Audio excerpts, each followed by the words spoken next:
So we've looked at the insanity made possible with max melee speed and the hysterics provided by max knockback in Terraria, so now it only seems right to move on to the most obvious choice: maximum damage. To be honest, this is the type of build most players would find themselves funnily into anywhere, just not to nearly as an extreme extent as we are today, basically turning us into the glassiest of glass cannons. So I guess the question is, how viable is a max damage build, and does killing enemies before they can kill you beat tanking the hits altogether? Before we jump into it though, if you are enjoying this maximum stat series, don't forget to drop a like and subscribe, as it truly helps out the channel.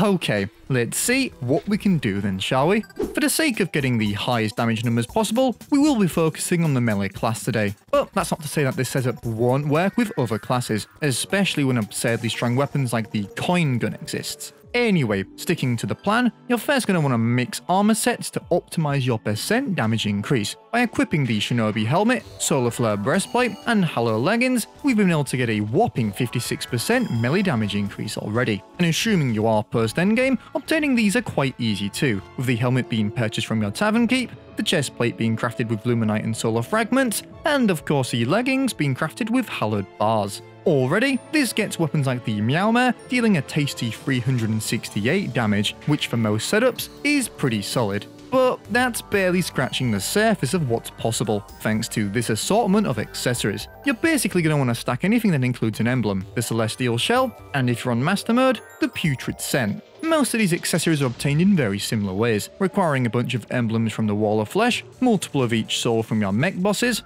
an Eye of Golem from Golem, a couple Titan Gloves from Mimics, Feral Claws from your jungle, a Magma Stone from Hell, and finally, for your Celestial Shell, a handful of transformation-based accessories, primarily from solar eclipses. With everything combined, on expert mode at least, this should equate to a massive additional 71% melee damage, bringing us to a total of a 127% increase, which we can easily add another 42% to by reforging all your accessories to Menacing and your melee weapon of choice to Ruthless. Which, yes, doesn't do the most DPS, but we want the big numbers, damn it.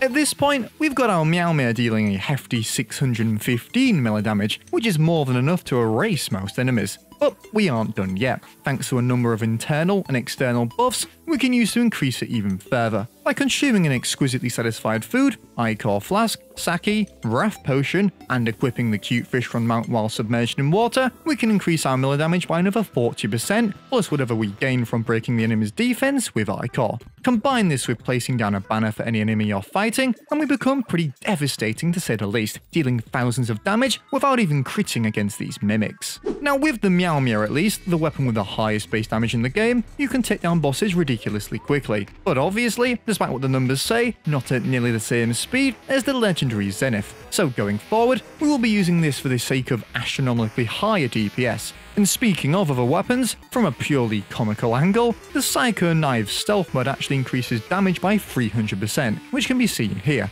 but unfortunately can't be practically used. Anyway, it's about time we had some fun with the Zenith. As you'd expect, a max damage Zenith build is just the way to go, especially as this weapon in particular doesn't benefit from melee speed buffs whatsoever. Any boss you throw at it, regardless of difficulty, is basically going to drop dead. And because it is the Zenith after all, you can especially wipe out entire screens of enemies, making even the previously painful pillars an absolute breeze. And taking out expert mode Moonlord with this setup can take shy of 20 seconds, and if you're perfect, down to 15. Just be careful though, as mentioned earlier, with only 59 defense, this is a glass cannon. At the end of the day though, who really cares, as 99.9% of foes you'll encounter will be dead before you even have the time to consider what sort of damage they would deal. This has been sockrteez, and I'll see you in the next one.